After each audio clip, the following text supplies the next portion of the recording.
Слава Господу. Давайте будем молиться. Давайте преклоним нашу голову. Господь, во имя Иисуса, мы благодарим Тебя за сегодня. Благословим Тебя за Твое Слово. Господь, я благодарю Тебя, Господь, что Ты в этом зале.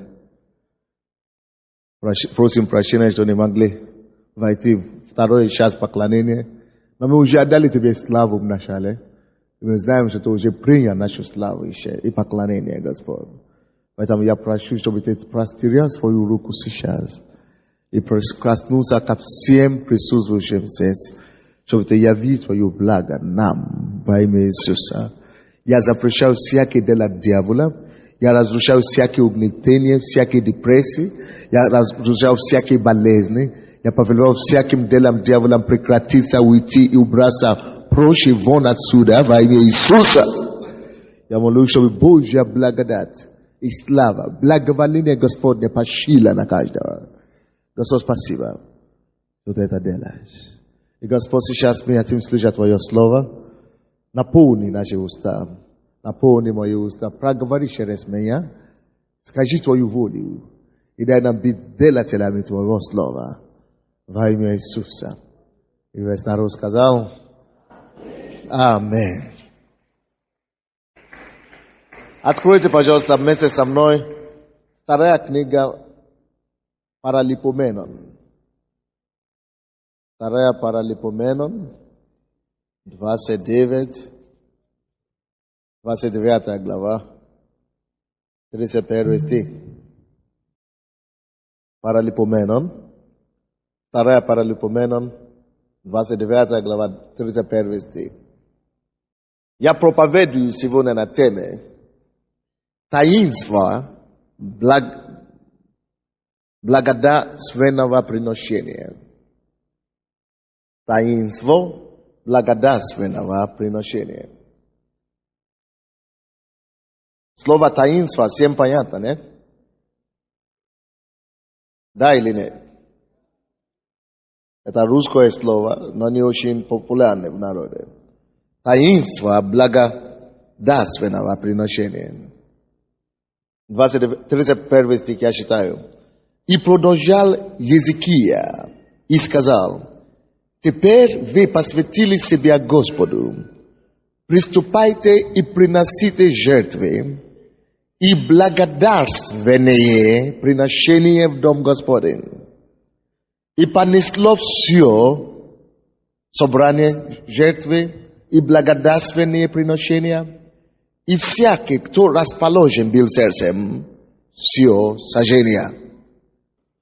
Так, таинство благодарственного приношения.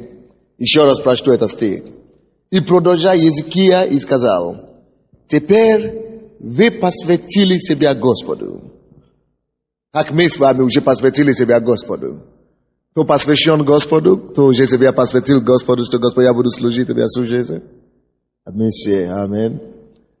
Теперь говорится: приступайте и приносите жертвы и благодарственные приношения в дом Господень. И понесло все собрание жертвы и благодарственные приношения, и всякий, кто расположен был сердцем, все сожжение. Таинство — это есть таинство, которое мы видели в Новом Завете. Конечно, мы не живем по закону, даже по закону Ветхого Завета. Аминь. Мы живем по благодати. Но есть некоторые вещи, которые мы видим в Ветхом Завете, которые будут полезны нам, даже в Новом Завете. Которые, как всякий раз, когда вы читаете Ветхий Завет, если это событие повторяется где-то или цитируется в Новом Завете, это значит, это еще относится и к нам сегодня. Вы поняли меня, да? То есть, вот это, о чем мы говорим сегодня. Речь идет об этом и в Новом Завете. Поэтому, как таинство благодарственного приношения, оно актуально сегодня, как и было тогда, во время ветхозаветного времени. Аминь. Жертва, таинство благодатственного приношения. Это есть жертва, которую люди приносили. когда они хотят или очень ожидают что-то от Бога, какой-то благодати, какое-то излияние чуда, какой-то прорыв от Господа. Или наоборот, то, что люди приносят, жертвы, которые люди приносят Богу, в знак благодарности Богу за то, что Он уже сделал. Вот как мы с вами приходим каждое воскресенье, мы свидетельствуем о том, что Бог делает для нас, правда, да? Вот. Но в Ветхом Завете, кроме такого свидетельства, люди еще приносили жертвы вместе со своими свидетельствами. Вы поняли меня, да? Люди приносят жертвы, что Господь, допустим, сейчас Господь хочет исцелить глаз у кого-то. Правый глаз. Как будто у вас обнаруживается катаракт или что-то подобное. На катаракта правый глаз. Если это вы положите руку, я повелеваю, чтобы это катаракт исчез, именем Иисуса будете исцелены. Допустим, человек исцелился от катаракта. Как люди делали в Ветхом Завете? Люди приготавливали то, что называли благодарственное приношение. Или, благодарственное, жертву. И они приносили и приходили к Господу, что Господь, я был слепым. Или у меня была такая проблема. И ты исцелил меня. И они свидетельствуют на всю церковь. И вся церковь музыкантами и певцами начнут благодарить Господа. И славить Его за это чудо. И этот человек ставит эту жертву перед Богом. Говорит, спасибо тебе, Господь. Это есть несколько причин для этого. Во-первых, чтобы чудо чтобы эта проблема не повторялась в его жизни. Во-вторых, чтобы усовершенствовать это чудо. В-третьих, чтобы иметь покой после этого чуда. И многие другие. Я еще буду повторять их. Аминь. Допустим, сегодня у нас был ребенок. Как это? Где они? Ушли? Которые больной. Они говорят, вот они сидят. Вот. И Бог, дьявол им сказал, как кто сказал, цыгане, говорят, что ты не выйдешь замуж никогда, и у тебя никогда не будет ребенок. Но она покаялась. Попала в церковь. Бог ей дал мужа здесь в церкви. Она вышла замуж. Первое пророчество ада не сбилось. Во-вторых, она еще и забеременела. Это чудо Божие. Но теперь врачи предсказали какие-то диагнозы. Неправильные. Может быть, неправильные. Но диагнозы ужасающиеся об этом ребенке. Поэтому я им сказал, чтобы они подождали. Как будто это проповедь для вас. Серьезно, я же не знал, что у вас такая ситуация. Я не знал, что они принесут сегодня ребенка. Но когда они это говорили, я сказал, нет, вам нельзя идти. Пускай возьмите ребенка, сидите. Потому что эта проповедь как раз для вас. Допустим, у них уже одно чудо совершилось. И они еще нуждаются в усовершенствовании этого чуда. И они говорят, мы принесли этого ребенка Богу, как благодарение за то, что Он сделал для нас. И мы еще ждем больше от него чуда. Как вы думаете, Богу было бы приятно, если бы они приносили какую-то жертву вместе с этим ребенком? Не поняли. Поэтому я хочу слышать ваш ответ, если вы поняли. Богу было бы приятно. Вы думаете так? Конечно, это то, что Анна делала. Вы помните, в прошлое воскресенье нас в дворце спорта я это рассказывал, что Анна делала. Давайте посмотрим, что Анна делала. Она была, бесплодная женщина. Первое послание Царств, первая книга Царств, первая глава. Она была бесплодная, но Бог посетил ее. Почему-то Бог мне говорил это, проповедовать сегодня эту тему. Кому-то это нужно будет. Первое послание, первая книга Царств. И Бог дал ей ребенка.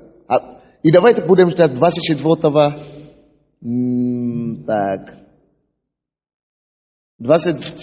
стиха, первая глава, первая книга Царств.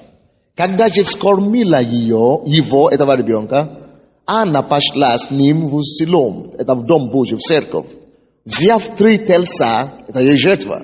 Аминь. Anavzala что 3 телса, и одну ефу муки, и мек вина, и пришла в дом Господа в Силом, отрок же был еще дитя, и закололи телса, и привела отрока к Илию, и сказала: «О, Господи мой, да живет душа твоя, Господи мой, я та самая женщина, которая здесь при тебе стояла и молилась Господу.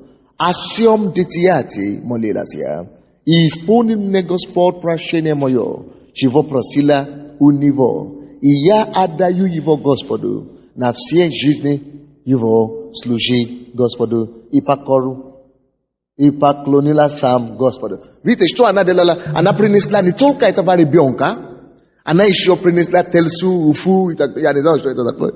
Короче, жертву, как благодарности за то, что я была бесплодная. Я молилась здесь в отчаянии. Ты услышал мою молитву. Вот мое свидетельство. И вот мою жертву. Почему она принесла эту жертву? Для Божьего чуда. Для усовершенствования полученного. Она могла бы просто прийти в церковь и сказать: «Господь, я благодарю тебя», и свидетельствовать, которое хорошо тоже, это неплохо, потому что мы побеждаем дьявола кровью агнца и словом нашего свидетельства. Но если вы хотите усовершенствовать того, что Бог начинает делать, вы приносите жертву благодарения. Допустим, когда у нас родился ребенок, до того, как у нас родился ребенок, мы это не говорили, но мы просто почувствовали это делать. Если честно, просто как благодарность Богу. Но я не знал тогда, в прошлом году еще, я не знал, что Бог это требует. Не обязательно, но желательно.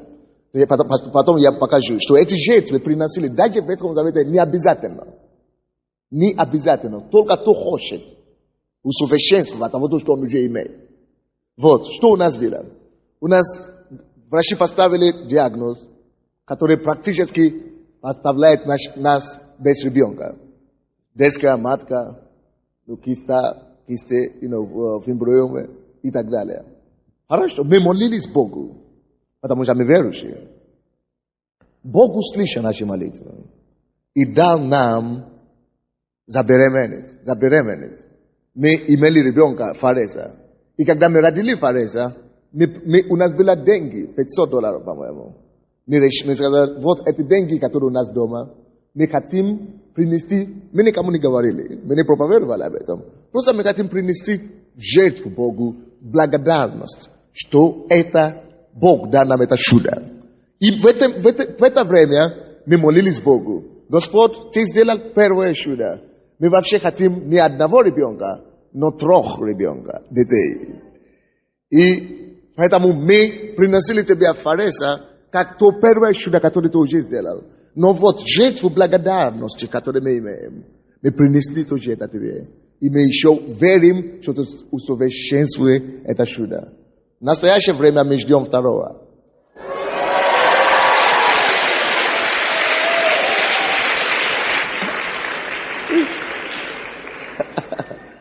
Я приехал с поста, и моя жена мне говорит, что мне так плохо, я не могу стать по ночам. Что случилось? Я уже был в курсе. Я говорю: все, я уже приехал. Не будет плохо больше. Дьявол лжет. Не будет плохо больше. Когда я дома, дьявол держит 10 километров дальше.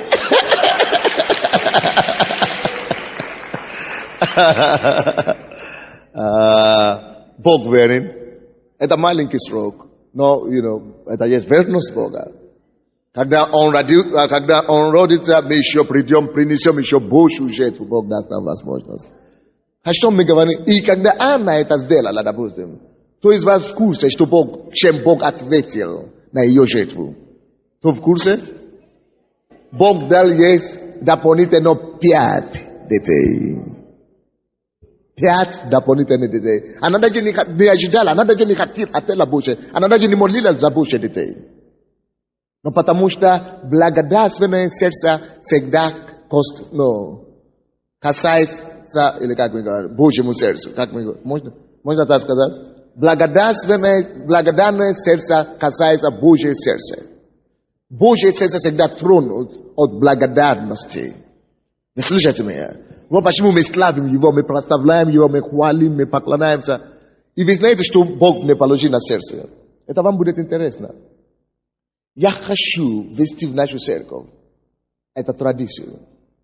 Чтобы после какого-то чуда, которое Бог сделал для вас, может быть, Он исцелил вас, или Он дал вас ребенка, как у нас, или Он дал вам мужа, или жену, или свадьбу, чтобы мы устраивали благодарственные приношения Богу. То есть, чтобы мы это делали не просто тайно от себя, чтобы мы это делали с благословениями. Потому что когда Анна принесла эти жертвы, это ели, то есть пророк, священник, благослови ее. За то, что ты это принесла, пускай Бог еще больше сделает на тебе. Аминь. Я бы хотел, чтобы, вот как сегодня люди стояли здесь, со своими детьми, чтобы таким образом каждое служение теперь, люди с благодарностью Богу, с чудесами, всегда стояли со своими чудами, что они хотят, со своими жертвами. Что, Господь, я благодарю Тебя, Господь, за то, что Ты это сделал для меня. Вот я Тебя принес жертву. И, Господь, я жду Тебя больше. И церковь, я как священник, я как пастор провозглашаю еще Божьего благословения. За то, что Бог мне ложит на сердце. И мы это будем делать с прославлением торжеством. Так что прославление вам придется оставаться на месте еще долго. После каждого свидетельства тоже. Конечно, свидетельство тоже будет свидетельство. Но кроме свидетельства, или во время свидетельства, или плюс свидетельства, мы будем приносить эти жертвы Богу. Благодарственные. Вы понимаете, что я говорю? Так. Но Бог вам откроет. Бог вам откроет.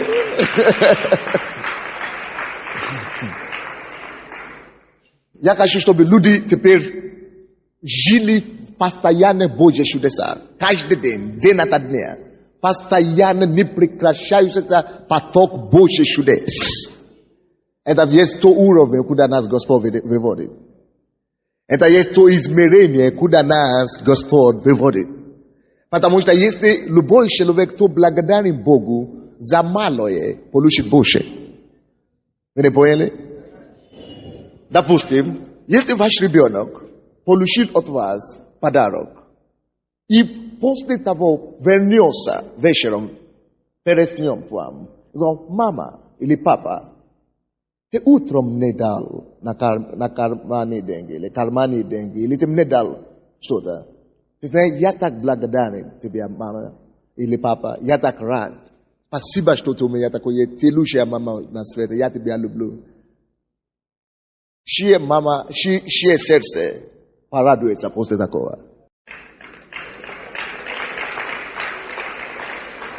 Братья и сестры, Бог, Он не есть бесчувственный Бог. Когда мы благодарны Ему за малое, что Он сделал для нас, Он реагирует, Его сердце реагирует. Его сердце реагирует тем, чтобы дать больше. Его сердце реагирует тем, чтобы еще явить Божью славу. Его сердце реагирует, что это мой сын с объятием.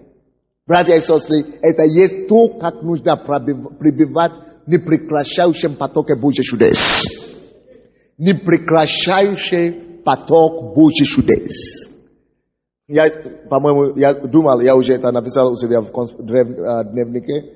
Я не знал, сказал принцесса, тебе я говорил или нет? Короче, если я не говорю, то запиши тоже. Бог положил на сердце. Вы знаете, у нас была неделю. Мы молились, постились, да? И Бог мне положил такое на сердце. Послушайте.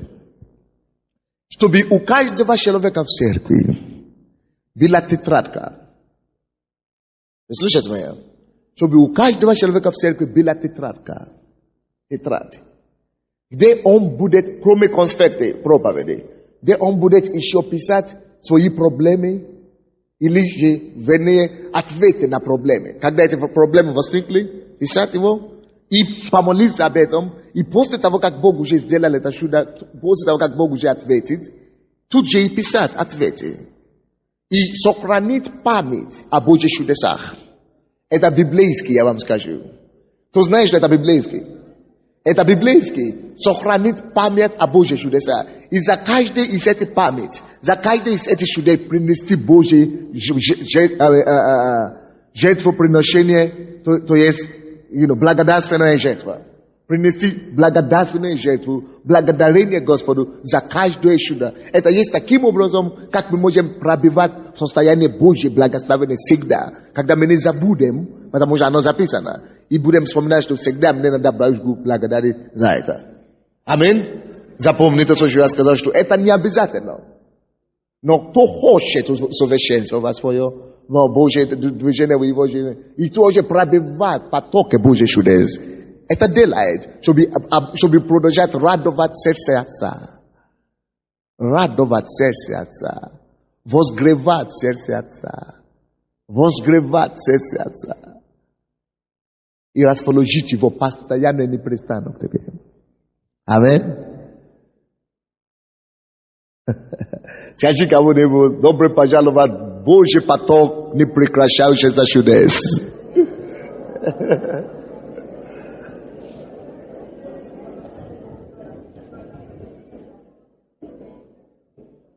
Откроем, пожалуйста, книгу Левита. Левит, 22 глава. Левит, 22 глава, 29 стих. Левит, 22 глава. Кто-нибудь понимает, о чем я проповедую сегодня? Вы помните, когда мы были на ночной, на стадионе вчера, прошлое воскресенье?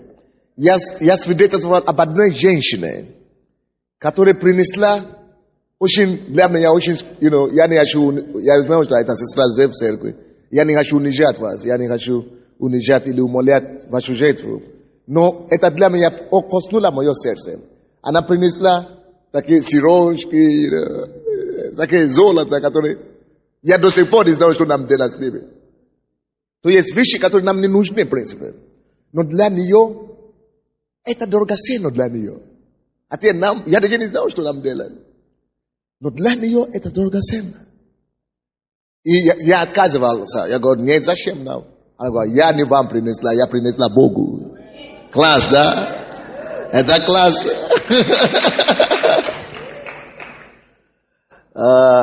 И вы знаете, я помолился одной молитвой, которая дает мне самому знать, что о чем она переживала, пришло к концу. Больше не будет у нее повода переживания. Вы слышите, что я говорю? Что больше не будет, потому что она исполнила Слово Божие. Она исполнила Слово Божие. То есть, вы знаете, что это добровольные вещи, да? Вы в курсе? Но вещи, которые помогут нам во многом.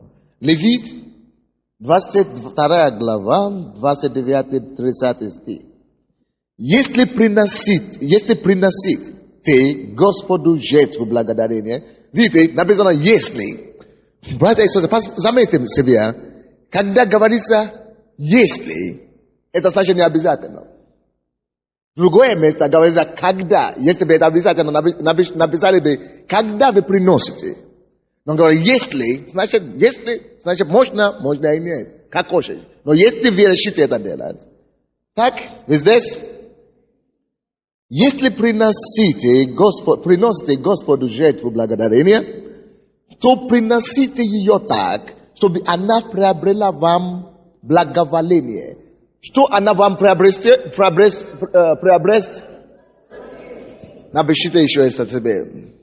Когда мы приносим Богу жертву благодарения, благодарственное приношение, мы ставим себе Божьим благоволением. Мы располагаем себе к Божьему благоволению. Мы принимаем. Что такое благоволение? Это значит, Божье, но благодать всегда будет посчитать на вас. Это значит, его милость будет всегда, незаслуженная милость, всегда будет направляться к вам. Но принесите его, чтобы расставить вас Божье благоволение.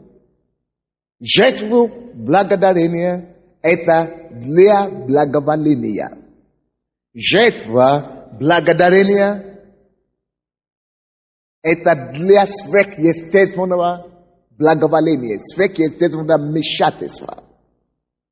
Жертву благодарения – это для сверхъестественного вмешательства в свои дела. Это невидимые, но действия Бога, которые ты не сможешь объяснить.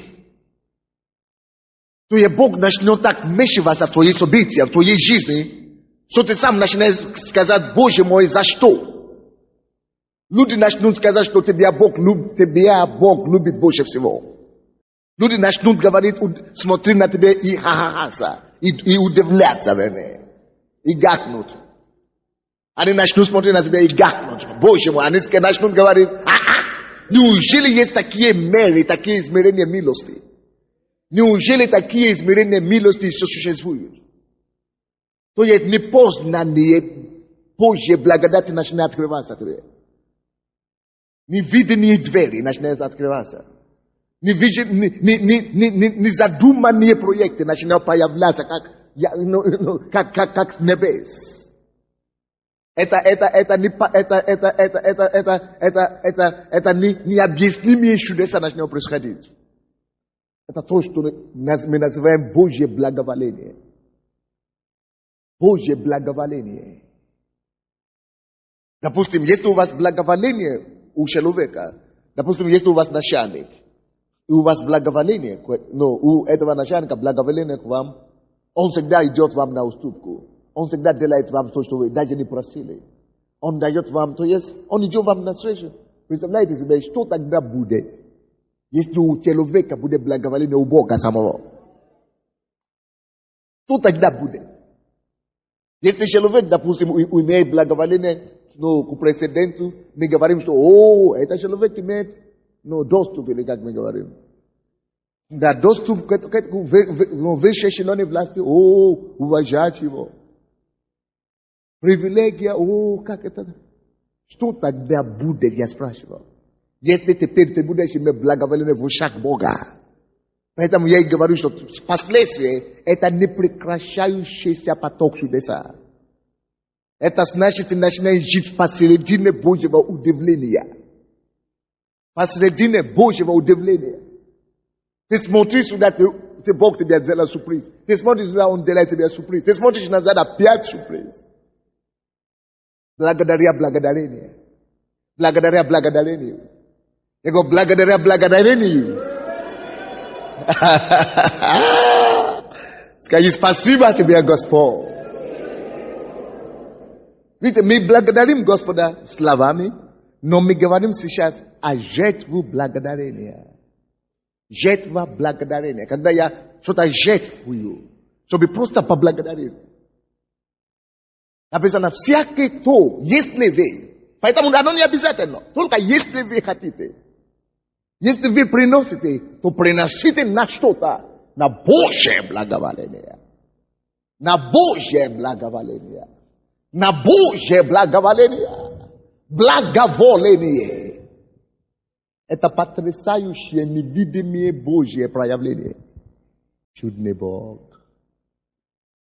Вот то, что и говорится, что когда тьма покрывает народа, и мрак страну, мы будем знать, что делать. Вот вам тайны. Мы будем знать, что делать.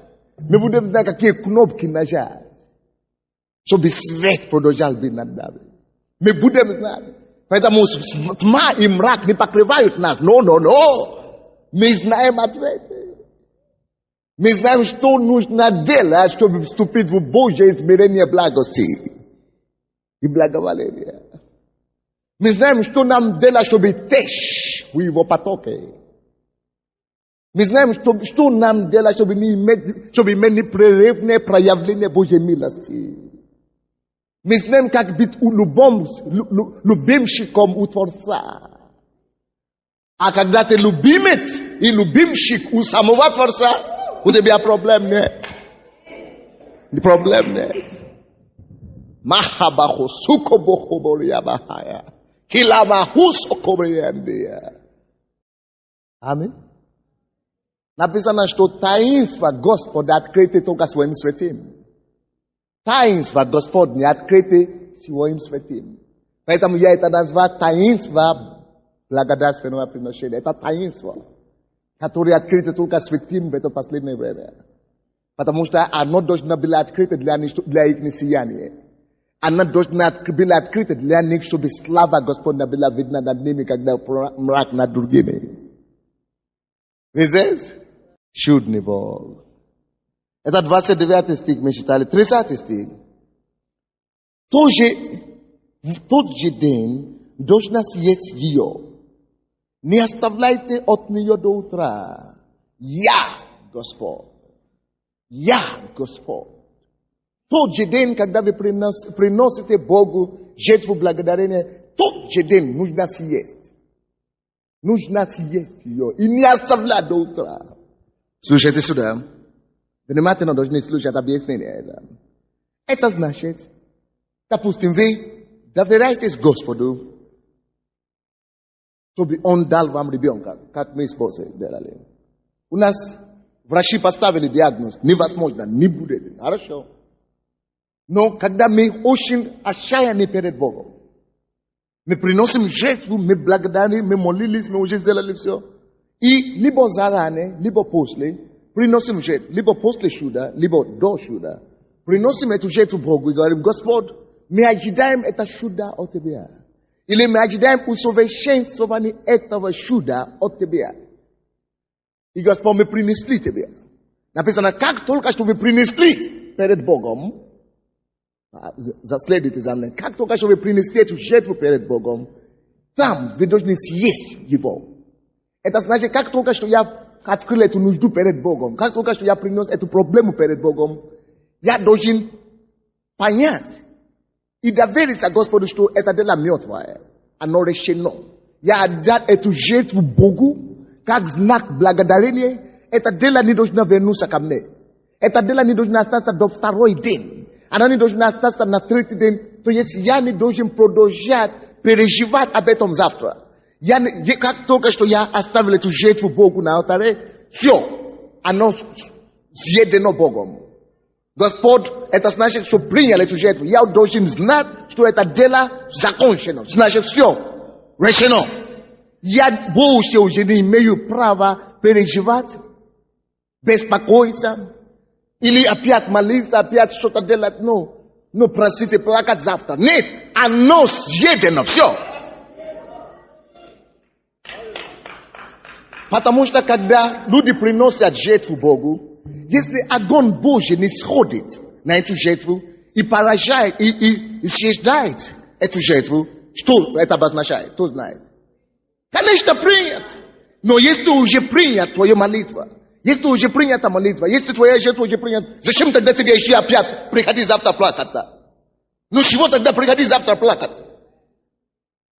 Чего завтра еще прийти домой завтра и устраивать себе вопль? Ни за что. Дело решено. Дело решено. Дело решено. Поэтому жертва благодарения это есть акт веры. Что я доверял Господу, что как только я приношу эту жертву, что бы ни случилось после этого с моей женой, опять врачи говорят, что нет, не будет ничего невозможно. Я не обращал на это внимание. Я знал, что Бог принял мою жертву. Все. Я уже отдал Богу благодарение за это дело решено. Прямо сейчас Господь мне показывает подмышка левой руки у кого-то, либо опухоль, или что-то такое, или такие у вас нарыв, или что-то там. Положите, пожалуйста, руку. Так, и положите, поднимите вторую руку Господу. Так, будьте исцелены и здоровы во имя Иисуса Христа. Где это человек? Я не вижу. Да, так, я вижу. Будьте исцелены именем Иисуса. Есть другой человек, у кого тоже осложнение по-женски. Я думал, что у вас уже есть дети. Но вы не можете больше, а потом осложнения какие-то после рода, но вы не можете больше других рожать или что-то подобное. Положите тоже, Господь уже прикоснулся к вам. Кто это такой? Положите руку на себя. Я не вижу этого человека. Ага. Положите руку на себя. Именем Иисуса мы разрушаем эту проблему по-женски. Постанавливаем исцеление и здравие вам. Будьте освобождены и исцелены. А также там именем Иисуса под ножки я разрушаю эту проблему, постанавливаю исцеление и освобождение во имя Иисуса Христа. Мы благодарим Тебя, Господь. Мы благодарим Тебя, Господь. Мы благодарим Тебя, Господь, именем Иисуса. Примите ваше чудо избавления во имя Иисуса. Братья и сестры, написано, Евангелие, откройте кто-нибудь, Евангелие от Марка 11:24. Когда всякий раз, когда вы стоите в молитве, вы уже приносите вашу нужду перед Богом. Где-то там Господь открывает ухо, левое ухо. Именем Иисуса я повелеваю это ухо открыться во имя Иисуса. Библия говорит, что если вы приносили уже жертву перед Богом, уже просили этого Бога, знайте, что Господь уже услышал вас. Не сомневайтесь, это именно о том, что говорится, когда говорится, что не кушайте это завтра. То есть, съедите все сегодня, поглотите это дело. Поглотите все, раз и навсегда. Бог услышал мою молитву. И в знак этого я уже ему принес жертву. Я ему принес жертву чего-то и того-то. Я ему... Что можно принести жертву? Допустим, в Ветском Завете люди приносили тельца и так далее. Мы это не делаем сейчас. Жертва это просто то, что у меня есть. Для меня, для моей жизни. Но который я лишаю себя и даю на дело Божье. Просто потому что я от него жду что-то. Вы понимаете, да? То есть не обязательно что-то конкретное. Вы понимаете, да? Только то, что мое сердце дает возможность сделать. Написано, потому говорю вам, все, чего не будете просить в молитве, верьте, что получите, и будет вам. Верьте, что все, я уже принес жертву благодарения, это значит, это дело мертвое. Это дело сделано. Это окончательное, неповоротное дело. Так что, если вы хотите делать ваше чудо бесповоротным, утвержденным и усовершенным, и постановленным на небесах, приносите жертву благодарения. Эту проповедь, я чувствую, вам нужно будет подарить многим людям. Я чувствую, что эта проповедь, многие есть, кого нету здесь, на служении сегодня, но кому страшно нужна эта проповедь. Вы слушайте меня? Скажите им, пускай они покупают, потому что это решит много чего. Допустим, второй Паралипоменам, который мы читали, 29 глава, 31 стих, там царь Езекия, один из немногих добрых царей в Израиле. Мы видим, что он повелевает детям Израилевым приносить эту жертву Господу, и он сам принес жертву благодарения Господу после того, как Господь ему дал трону. То есть он получил должность, он получил повышение на работу. Получается, что даже за такие вещи можно приносить Богу жертвы. За это он благодарит Господа. И вы знаете, что случилось? У него начались проблемы потом, после несколько лет. И благодаря тому, что его сердце было правильно перед Богом, он был единственный царь, кому Бог продлил жизнь сколько лет? На 15 лет. Он был единственный. Потому что когда он пошел к Господу, он говорит, Господь, я служил тебе хорошо. Я приносил тебе жертву благодарения. Я чистил твою жертву. Вот это была вторая причина, за что он приносил жертву. Он очистил Божьего храма. И за это тоже, после того, как он успешно это сделал, он приносил благодарение. Это самое Богу. Второй царь, допустим, который это делал, это царь Манасе, по-моему. Царь Манасе, который это тоже приносил еще это. Он был таким плохим человеком. Он был отвратительным царем. Это Манасе. И это вы можете читать второй Паралипоменам, 33 глава, 14-16 стихи. Но после того, как он был плохим царем, он даже не почитал Бога, но Бог его спас. После того, как Бог его спас, Бог спас его и восстановил его достоинство и так далее, он приносил Богу эту жертву. И после того, как он приносил Богу жертву благодарения, он приносил некоторые вещи, Бог благословил его, что его конец его жизни было намного лучше, чем его начало. О чем это говорит нам? Кто пишет, напишите. Жертвы, допустим, это человек, это прообраз неспасенного человека, который мы с вами были неспасенными. мы жили в миру, мы грешили, мы творили все беззакония и так далее. Правильно, да? И когда Бог его спас, открыл ему глаза, то он, благодарив Бога, он осознал это, то, что Бог сделал для него. Он осознал свое спасение. И за это принес жертвы. И благодаря этой жертве написано, что его конец был настолько хороший, лучше было, чем его начало. Обычно, когда людям за 60 лет, они говорят, что уже тяжело жить. За 60 уже нет жизни. Но когда мы умеем ходить перед Богом, Он может делать так, чтобы наш конец будет сладче, чем нашего начала. Вот, то есть, получается, что мы можем даже приносить жертву благодарственной Богу за наше спасение. Чтобы я не отпал от веры, чтобы я не отпал от благодати, чтобы моя жизнь была застрахована. То есть, мы можем принести жертву благодарения за спасение наших детей, за спасение наших родственников, нас самих, за наше будущее. То есть, благодарить Господа, что все. Я приносил тебе это благодарение, я уверен, что ты обеспечил мое будущее, что все застраховано тобой. Аминь. Может быть, вы хотите смотреть, как это в Новом Завете? Давайте откроем Евангелие от Луки. Иисус приложит нам такой пример. Евангелие от Луки, 17 глава. Евангелие от Луки, 17. Евангелие от Луки 17, с 11 стиха по 19. Идя в Иерусалим, он проходил между Самарией и Галилеей, и когда входил он в одно селение, встретили его 10 человек прокаженных, которые остановились вдали, и громким голосом говорили: «Иисус, наставник, помилуй нас». Увидев их, он сказал им: «Пойдите, покажите священникам». И когда они шли, очистились.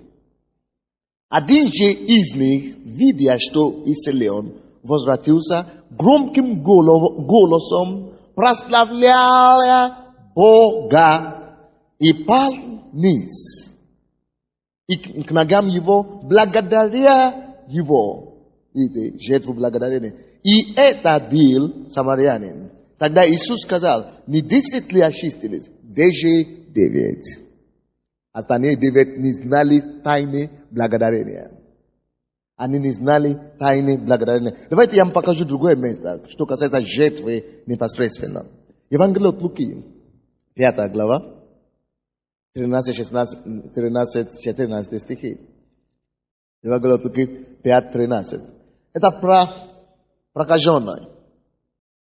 Ну, давайте с 12 стиха, с 12. Евангелие от Луки 5, 12 стиха. И когда Иисус был в одном городе, пришел человек весь в проказе, и, увидев Иисуса, пал вниз, умоляя его и говоря: «Господи, если хочешь, можешь меня очистить». Он простер руку, коснулся к нему и сказал: «Хочу, очистись». И тотчас проказа сошла с него. Вроде бы он уже исцелен, да? Вроде бы уже исцелен. Но здесь написано: и он повелел ему, Иисус повелел ему никому не сказывать, а пойти показаться священнику и принести чего? Принести чего? Принести чего? Принести жертву за очищение свое, как повелел Моисей во свидетельство им. Видите, здесь, допустим, жертву Иисус повелел принести, потому что он прокаженный. Прокаженным надо было это делать обязательно. Но жертвы благодарственные это не обязательно. Аминь? Вы понимаете разницу, да? Но жертва есть жертва для усовершенствования. Допустим, вот этот из 9, да? 9 было. Из 10, вот один, который вернулся, написано, что когда они шли, они очистились, но руки еще были короткие, пожатые, то есть. Но когда тот вернулся, поблагодарить Господа, Иисус сказал ему: твоя вера что? Спасла тебя. То есть, теперь он вообще получил спасение. Он получил исцеление раньше, но он не знал о спасении. То есть, спасение, исцеление – это здоровое тело, но спасение – это здоровую душу вообще. Вы видите разницу, да? То есть, окончательное усовершенствования. Вы поняли меня? Благодарение для усовершенствования. Жертву благодарения. В чем была жертвенность этого прокаженного? Не написано там, что он приносил что-то. Но его жертвенность была в том, что он пришел и пал вниз у ноги Иисуса. Ведь если у тебя ничего нет, принеси такое поклонение, такое благодарение, чтобы твое сердце от тебя знало Богу, что да, этот человек положил себя на алтарь. Вы понимаете меня, да? И тогда Господь Иисус отвечает и реагирует. Видите, Иисус не говорил, хорошо, ты спасся, и 9, которые не вернулись, тоже спаслись. Не. Он имеет дело только с благодарственным ребенком. Бог имеет дело только с благодарным ребенком. Только тот, кто благодарен, тот может получить усовершенствование. Тот, кто благодарен, тот на того распространяется его благоволение. Только на того распространяется его благоволение. Только на того распространяется Божье благоволение. А не благодарный гуляй по миру. Гуляй. Опять прибежишь однажды. Опять прибежишь. Но что Иисус скажет тебе на этот раз, я уже не могу гарантировать. Аминь. Давайте я еще быстренько открою. Иеремия 33:11. Иеремия 33:11. Давайте я еще вам покажу это. Жертвы таинства благодарного приношения. Таинство благодарственного приношения. Я хочу, чтобы Бог дал нам такую мудрость, чтобы каждый имел свои тетрадки, чтобы никогда не забыл о Божьих чудесах. Потому что написано, что Бог вывел Израиля из Египта, являя для них чудеса и знамения, но потому что они забили о его чудесах. Потому что они забили о его чудесах. Он отдал их врагам ихним. Он отдал их в руки их врагов. Он отдал их в руки их врагов для стязания плоти. Он отдал их в руки врагов их для стязания плоти. Почему? Потому что они забили о чудесах его. Это в Псалмах. Потому что они забили, Псалом 105. Потому что они забили о чудесах его, Бог отдал их в стязание своим врагам. Братья и сестры, это опасное дело забивать. Поэтому, когда мы находим Божье Слово таким образом, поэтому я сказал, моя семья сегодняшнего дня заведем тетрадки.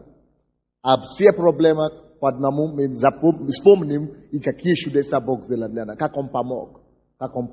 Даже маленьком. Очень часто мы забываем, а потом говорим, само собой разрешилось. А когда мы молились, тогда казалось, что ничего невозможно. Но после молитвы само собой разрешилось. Потому что Бог вмешался.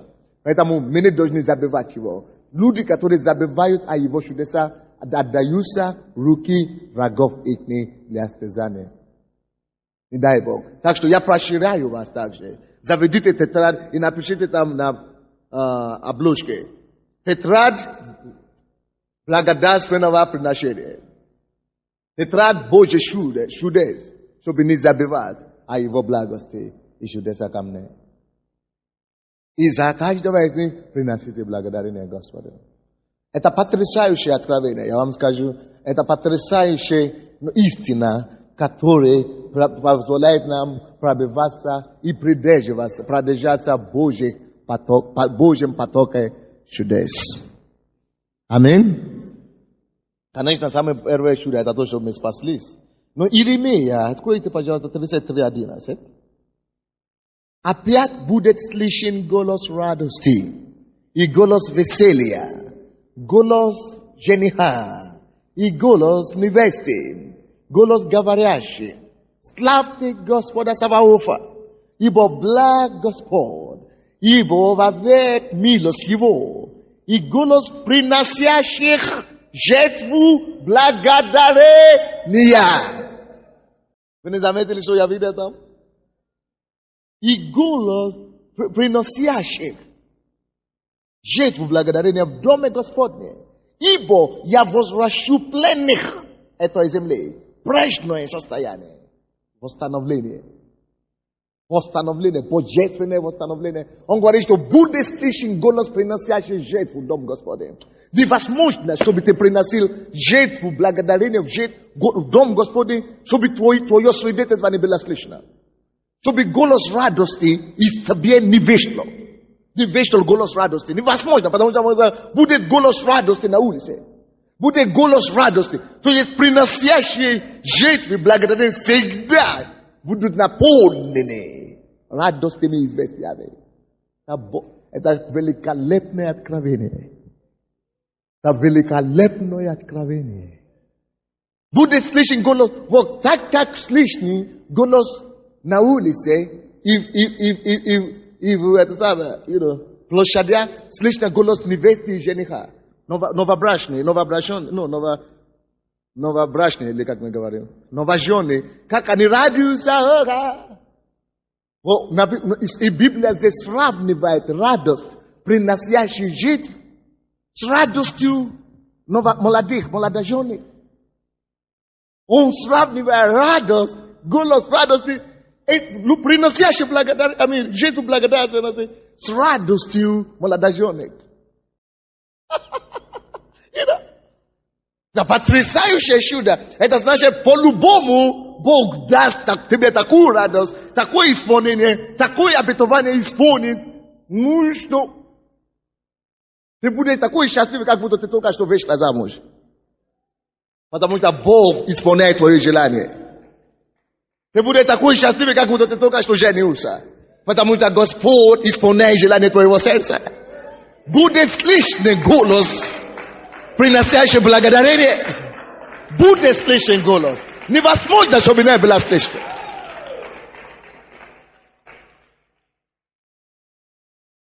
Потрясающее откровение. Потрясающее откровение. Буду танцы, ибо я восстановлю на этой земле. Я восстановлю вас в прежнее состояние. Я восстановлю вас в прежнее состояние. Прежнее состояние. Слушайте сюда. Твое состояние не всегда будет такое. Может быть, угнетающее или подавляющее или несостоятельности. Вещи изменятся. Вещи изменятся. Я говорю, вещи изменятся. Вещи изменятся. Господь есть тот, который меняет состояние и восстанавливает прежнее состояние. Вещи изменятся. Вещи изменятся. И одно из вещей, которые изменят события, это когда мы откроем наше сердце для благодарения. И начнем приносить это Господу, чтобы удовлетворить и впечатлять его. Давайте склоним нашу голову, будем молиться. Что Господь, все, я даю тебе слово, что я буду благодарен сегодняшнего дня. Буду благодарен. За спасение буду благодарен. За все, что ты делаешь для меня, буду благодарен.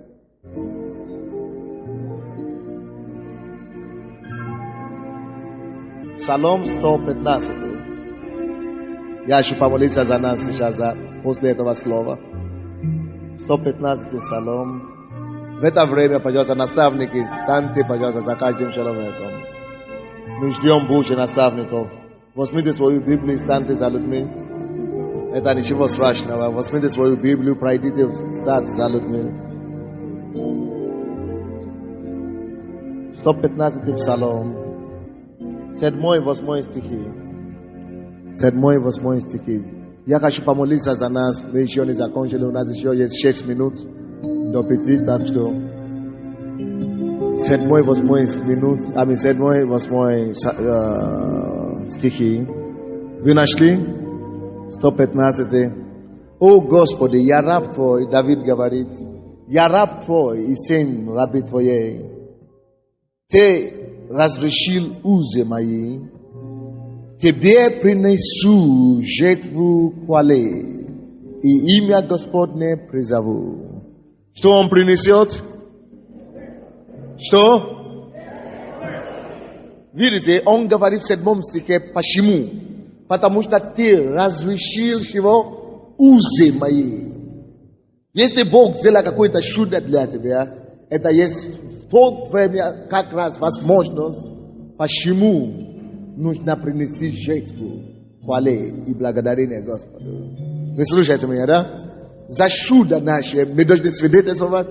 И но кроме свидетельства, мы можем сначала прийти свидетельствовать, но кроме этого мы можем подготовиться еще после свидетельства.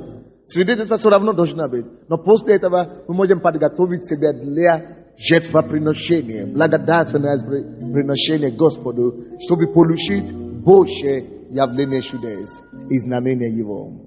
Потому что тот место, которое мы читали в Левита, вы помните, мы читали Левит? Кто хочет, может открыть еще. Это Левит, 7 глава, 11-12 стихи. Там вы обнаружите, что после того, как люди приносят жертвы, благодарственные жертвы Господу, что это благодарственная жертва всегда идет вместе с другой жертвой, которая называется жертва мира. Жертва покоя, жертва мира. Давайте посмотрим Левит 7:11. Вот закон о жертве мирной, который приносят Господу. Если кто благодарность приносит ее, видите, то благодарность приносит ее. Это вместе одно понятие. Жертвы мирной и жертвы благодарственной. Это то же самое. И что это дает нам? Мирные жертвы, это само говорит о себе. Когда вы приносите жертвы благодарности Господу, это застраховывает вас и дает вам мир, чтобы вы имели после этого чуда, или после этого события, или после того, что вы просите, чтобы у вас был мир, чтобы об этом проблеме уже не беспокоились никогда. Скажите кто-нибудь, жертва мирная. Жертва мирная. Это есть то, что дает благодарное сердце. Это обеспечивает нам, не надо повторять, это обеспечивает нам мир, который уму не постигает. Мир, который уму не постигает. То есть божественный мир. Потрясающий Бог, правда ли? Потрясающий Бог. Давайте мы все будем благодарить Господа еще. Давайте старимся. Всякий, кто благодарит Господа, благодарите Его, я хочу помолиться, чтобы Он усовершенствовал того, что Он уже начал для вас. Может быть, Бог прямо сейчас говорит кому-то из вас, какую жертву вы можете принести Ему. Может быть, наоборот, Бог уже вам говорит, что действительно делать, чтобы благодарить.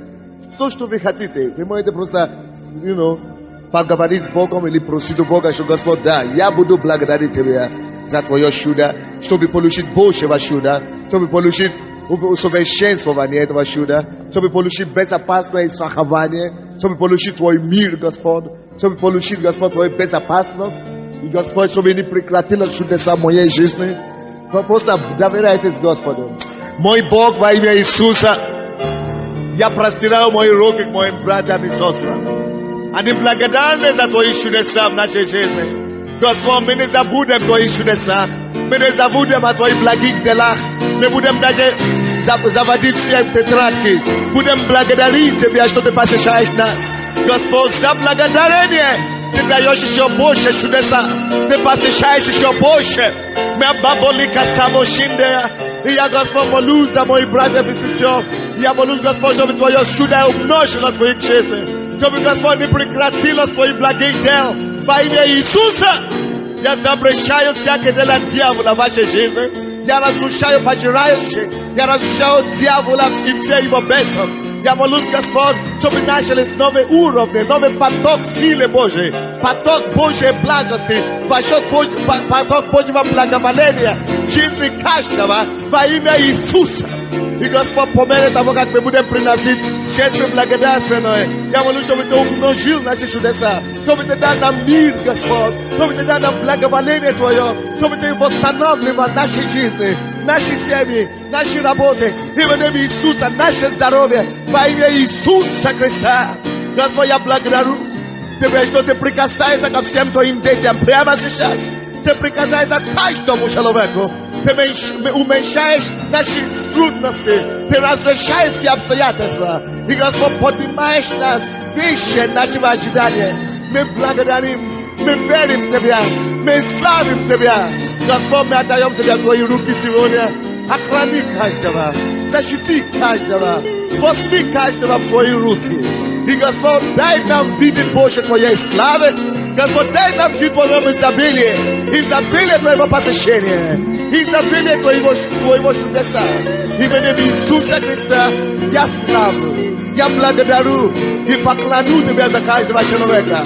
Господь, мы примем Твою мантию, Твое помазание, Твою защиту, Твою покров сегодняшнего дня. Слава Тебе, что мы спасены.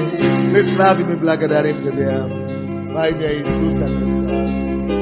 Аминь. Братья и сестры, мы будем петь какую-то песню благодарственную. Подождите. Повторите за мной молитву, пожалуйста. Все. И те, которые здесь, и те, которые в зале. Мы будем повторять эту молитву за мной. И будем просто петь одну песню вместе благодарственную. У нас еще есть время. Будем просто благодарить Господа. Хорошо? От всего сердца за то, что Он сделал для нас. Но сначала повторите за мной молитву. Господь, Ты спас меня. Я не мог себя спасти. Я не мог себя спасти. Ты умер за меня. Ты отдал свою жизнь за меня. Самое дорогое Ты дал мне. Ты омыл меня своей кровью. Ты дал мне будущность. Ты дал мне будущность. Ты написал мое имя в книге жизни. Я больше не умру. Я иду на небо. Я благодарю Тебя. Спасибо за спасение. Я приношу Тебе жертвы благодарения. За то, что Ты нашел меня в этом мире. За то, что Ты нашел мою семью в этом мире. О, Боже, спасибо Тебе. Я не забуду о Твоих чудесах. Я не забуду о Твоих чудесах, Боже. Я не прекращу благодарить Тебя. Я не перестану славить Тебя, Господь. Я буду всегда благодарить и приносить Тебе жертву благодарения за то, что Ты нашел меня. И за все другие чудеса, которые Ты сделал для меня. За то, что, Господь, Ты исцеляешь мою плоть. За то, что, Господь, Ты защищаешь меня. За то, что, Господь, Ты благословляешь меня. Я так благодарен. Прославим Господь. Во имя Иисуса Христа. Аминь. Дайте аплодисменты Иисусу.